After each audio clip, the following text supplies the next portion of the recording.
Hi. നമ്മൾ upload ചെയ്യുന്ന വീഡിയോസിന് താഴെ ഒരുപാട് കമന്റുകൾ വരാറുണ്ട്. അപ്പോൾ കമന്റുകൾക്കൊക്കെ നമുക്ക് സമയം കിട്ടുന്ന പോലെ റിപ്ലൈ കൊടുക്കാൻ ഞാൻ ശ്രദ്ധിക്കാറുണ്ട്.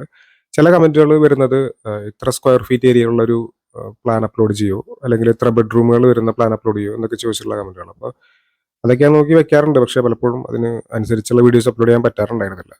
അപ്പോൾ ഇന്നത്തെ വീഡിയോയിൽ അങ്ങനെ വന്ന ഒരു കമന്റിന് വേണ്ടിയിട്ടുള്ളൊരു പ്ലാനാണ് അപ്ലോഡ് ചെയ്യുന്നത്. അപ്പോൾ കമന്റിൽ പറയുന്നത് ഒരു 1000 സ്ക്വയർ ഫീറ്റിന്റെ അടുത്ത് ഏരിയ വരുന്ന 2 ബെഡ്റൂമുകളുള്ളൊരു പ്ലാൻ കാണിക്കാമോ? 5 സെന്റാണ് പ്ലോട്ടിനുള്ളത്. അപ്പോൾ 1000 സ്ക്വയർ ഫീറ്റ് ഏരിയ വരുന്ന 2 ബെഡ്റൂമുകളുള്ളൊരു പ്ലാൻ വീഡിയോയിൽ കാണിക്കാം. അതോടൊപ്പം തന്നെ വേറൊരു പ്ലാൻ കൂടി ഉണ്ട്. 3 ബെഡ്റൂം ഉണ്ടെന്ന് തോന്നുന്നു അതിൽ. അപ്പോൾ ആ 2 പ്ലാനുകളും ഞാൻ ഈ വീഡിയോയിൽ കാണിക്കാം. പിന്നെ ഒരിക്കലും ഈ പ്ലാനുകൾ എടുത്ത് കൊണ്ടുപോയിട്ട് ഇപ്പോൾ 5 സെന്റ് താഴെ ചെയ്യാൻ പറ്റുന്ന പ്ലാനുകളാണ്. നിങ്ങളുടെ പ്ലോട്ടിൽ കൊണ്ടുപോയത് ഈ പ്ലാൻ നേരിട്ട് വെക്കരുത്. കാരണം ഓരോ പ്ലോട്ടിനും അതിനനുസരിച്ച് വേണം പ്ലാൻ വരയ്ക്കാനായിട്ട്. അതിന്റെ സെറ്റ് ബാക്കുകൾ കാര്യങ്ങളൊക്കെ നോക്കിയിട്ട് വേണം പ്ലാൻ റെഡിയാക്കാനായിട്ട്. അപ്പോൾ ഇതൊരു റെഫറൻസിന് വേണ്ടി എടുക്കാം എന്ന് മാത്രമേ ഉള്ളൂ. ഞാൻ ഹനീദ്, അനുരാജിന്റെ പുതിയ വീഡിയോയിലേക്ക് എല്ലാവർക്കും സ്വാഗതം. തൃശ്ശൂർ, എറണാകുളം, പാലക്കാട് ജില്ലകളിലാണ് ഞാൻ കൺസ്ട്രക്ഷൻ വർക്കുകൾ എടുക്കുന്നത്. നിങ്ങൾക്ക് വീട് നിർമ്മിക്കാൻ അല്ലെങ്കിൽ വീടിന്റെ പ്ലാൻ 3D കാര്യങ്ങളൊക്കെ ചെയ്യാനായിട്ടാണ് താഴെ കൊടുത്തിട്ട് നമ്പറിൽ കോൺടാക്ട് ചെയ്താൽ മതി. നേരെ വീട്ടിലേക്ക് എടുക്കാം. 1055 സ്ക്വയർ ഫീറ്റ് ആണ് ഈ ഒരു പ്ലാൻ വരുന്നത്. 5 സെന്റ് താഴെ പ്ലോട്ടിലേക്ക് ചെയ്യാൻ പറ്റുന്ന പ്ലാനാണ്.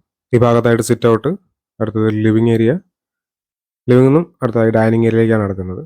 ഇവിടെ ആയിട്ടാണ് കിച്ചൺ, വർക്ക് ഏരിയ കൊടുത്തിട്ടുള്ളത്. ഈ ഭാഗത്തായിട്ട് ഒരു പൂജാ റൂം കാണാവുന്നതാണ്. ഇത് ആദ്യത്തെ ബെഡ്റൂമാണ്. 330-340 സെന്റിമീറ്റർ എന്നാണ് ഈ ബെഡ്റൂമിന്റെ അളവ്. ഈ ഭാഗത്തായിട്ട് ഒരു കോമൺ ബാത്റൂം വരുന്നുണ്ട്. ഇത് രണ്ടാമത്തെ ബെഡ്റൂമാണ്. 330-360 സെന്റിമീറ്റർ എന്നാണ് ഈ ബെഡ്റൂമിന്റെ അളവ് വരുന്നത്. 19-20 ലക്ഷം രൂപയാണ് ഈ ഒരു വീടിന്റെ ബജറ്റ് പ്രതീക്ഷിക്കുന്നത്. 1057 സ്ക്വയർ ഫീറ്റ് ഏരിയ വരുന്ന ഒരു വീടിന്റെ പ്ലാനാണിത്. ഈ ഭാഗത്തായിട്ട് സിറ്റ് ഔട്ട് വരുന്നുണ്ട്. അടുത്തത് ലിവിംഗ് ഏരിയ ആണ്. ലിവിംഗിനും അടുത്തായിട്ട് ഡൈനിങ് ഏരിയയിലേക്കാണ് കിടക്കുന്നത്. ഇവിടെയാണ് കിച്ചൺ കൊടുത്തിട്ടുള്ളത്. ഇത് ആദ്യത്തെ ബെഡ്റൂമാണ്. 300-354 സെന്റിമീറ്റർ എന്നാണ് ബെഡ്റൂമിന്റെ അളവ്. അറ്റാച്ച്ഡ് ബാത്റൂം വരുന്നുണ്ട്. ഇത് രണ്ടാമത്തെ ബെഡ്റൂമാണ്. 330-300 സെന്റിമീറ്റർ എന്നാണ് ഈ ബെഡ്റൂമിന്റെ അളവ്. ഈ ഭാഗത്തായിട്ട് ഒരു കോമൺ ബാത്റൂം വരുന്നുണ്ട്. ഇത് മൂന്നാമത്തെ ബെഡ്റൂമാണ്. 330-300 സെന്റിമീറ്റർ എന്നാണ് ഈ ബെഡ്റൂമിന്റെ അളവ്. 19-20 ലക്ഷം രൂപ തന്നെയാണ് ഈ ഒരു വീടിന്റെയും ബജറ്റ് പ്രതീക്ഷിക്കുന്നത്.